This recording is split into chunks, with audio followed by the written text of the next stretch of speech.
Share మార్కెట్లో విజయం సాధించాలన్నారా? విజయవాడలోని విఎల్ ట్రేడింగ్ ఇన్స్టిట్యూట్తో ట్రేడింగ్ను ప్రొఫెషనల్గా నేర్చుకోండి. Online and offline classes available. Admissions open now. Day 15 అందరికీ నమస్కారం. ఈ రోజు మన చాట్ ప్యాటర్న్ లో ఆ మాడ్యూల్లో చివరి మరియు అత్యంత ముఖ్యమైన ప్యాటర్న్ ఒకటైన వెడ్జ్ ప్యాటర్న్ ని మనం తెలుసుకోబోతున్నాం. వెడ్జ్ ప్యాటర్న్ అనేది రివర్సల్ ప్యాటర్న్ గాను కంటిన్యూషన్ ప్యాటర్న్ గాను పనిచేయగల ప్రత్యేకమైన చార్ట్ ప్యాటర్న్. ఈ ప్యాటర్న్ లో ప్రైస్ రెండు కన్వర్టింగ్ అండ్ రెండు కూడా కన్వర్టింగ్ ట్రెండ్ లైన్ మధ్య కదులుతుంది అండ్ ప్రైస్ రేంజ్ క్రమంగా చిన్నదవుతూ ఉంటుంది. దీంతో మార్కెట్ లో మొమెంటం బలహీనపడుతున్న సంకేతాలు కనిపిస్తాయి, గుర్తుపెట్టుకోండి. అండ్ చివరిగా ఒక స్ట్రాంగ్ బ్రేక్అవుట్ లేదా బ్రేక్ డౌన్ వచ్చే అవకాశం ఉంటుంది. మీకు ఇక్కడ రెండు చూపిస్తున్నాను, ఈ రెండు చూడండి. ఓకే, అండ్ ఆల్సో చివరిగా స్ట్రాంగ్ బ్రేక్అవుట్ లేదా బ్రేక్ డౌన్ వచ్చే అవకాశం ఉంది. కాబట్టి అందులో ప్రొఫెషనల్ ట్రేడర్స్ వెడ్జ్ ప్యాటర్న్ చాలా జాగ్రత్తగా గమనిస్తూ ఉంటారు. అండ్ దీంట్లో టైప్స్ ఆఫ్ వెడ్జెస్, దీంట్లో ఏమేమి ఉంటాయి? ఈ ప్యాటర్న్ లో ప్రైస్ పైకి కదులుతున్నప్పుడు మొమెంటం క్రమంగా తగ్గుతుంది కాబట్టి ట్రెండ్ లైన్లు రెండు పైకి ఉంటాయి. ఇది సాధారణంగా బేరిష్ సిగ్నల్. రెండోది ఫాలింగ్ వెడ్జెస్.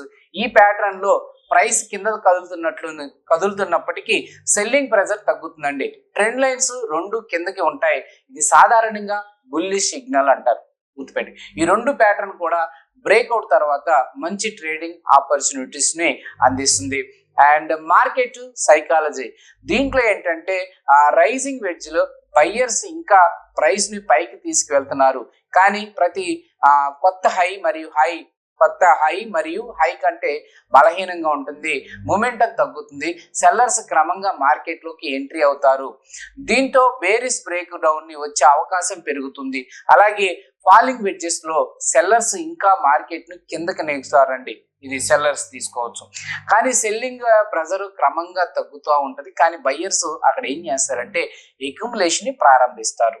నేను చెప్పేది అర్థం అవ్వకపోతే కొంచెం కామెంట్ లో తెలియజేయండి. It's a very very important.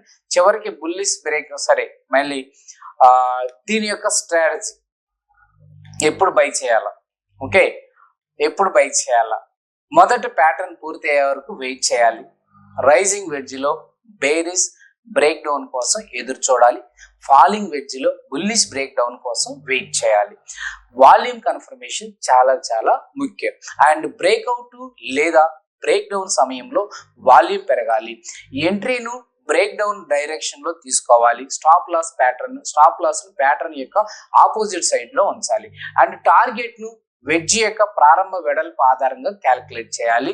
Risk management తప్పనిసరిగా ఫాలో చేయాలి అండి. ఇలాంటిది మీరు ఏమైనా చేసినట్లయితే కింద కామెంట్ రూపంలో ఏ స్టాక్స్ లో లేదా ఏ టైంలో నిఫ్టీలోనా బ్యాంక్ నిఫ్టీలో చేస్తున్నారా మీరు కంపల్సరీ కింద కామెంట్ రూపంలో తెలియచేయండి. Happy trading and happy learning అనేది ఎప్పుడు కూడా చూడండి. నా యొక్క గోల్డెన్ రూల్ ఏంటంటే వెడ్జ్ ప్యాటర్న్ లో ప్రైస్ డైరెక్షన్ కంటే మొమెంటం వీక్నెస్ ముఖ్యమైనదండి. చాలా మంది ట్రేడర్స్ ప్రైస్ మాత్రమే చూస్తారు. ప్రొఫెషనల్ ట్రేడర్స్ మాత్రం ప్రైస్ తో పాటు మొమెంటం కూడా చూస్తారు. మూమెంట్ బలహీనం పడినప్పుడు బ్రేక్ డౌన్ లేదా బ్రేక్అవుట్ లేదా బ్రేక్ డౌన్ వచ్చే అవకాశాలు చాలా చాలా ఎక్కువగా ఉన్నాయి. సో ఈ ప్యాటర్న్స్ లో ఇంతవరకు నేను చెప్పింది, ఇంకా కొన్ని యాడ్ చేస్తాను. సో నచ్చినట్లయితే లైక్ చేయండి, షేర్ చేయండి. Thank you very much.